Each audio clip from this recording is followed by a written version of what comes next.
আজকে আমি ফেসবুকে ঢুকে একটা ভিডিও দেখতে পেলাম।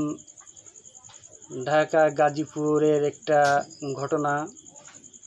এক মসজিদের ইমাম সাহেবের বাড়িতে আক্রমণ চালিয়ে মেয়েকে তুলে নিয়ে যায়।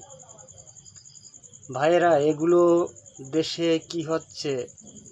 মেয়ের সাথে যদি সম্পর্ক থাকে বা ভালো লাগে তাহলে তাকে সামাজিক মর্যাদা দিয়ে বিয়ে করেন। এগুলো কেন করতে যাবেন? মেয়ের বাবা আশেপাশে গণ্যমান্য মানুষের কাছে বিচার চেয়েছিলেন, কোনো সলিউশন তারা দিতে পারে নাই। আরও অবশেষে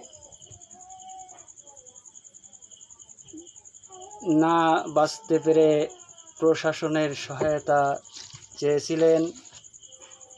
তিনি সঠিক সময়ে সহায়তা পেলেন না। দুর্বৃত্তরা হামলা করে চলে যাওয়ার পরে প্রশাসনের লোক আসে। আপনারা অজুহাত দেখাতে পারেন, দূরত্বের কারণে সঠিক সময় পৌঁছাতে পারে নাই।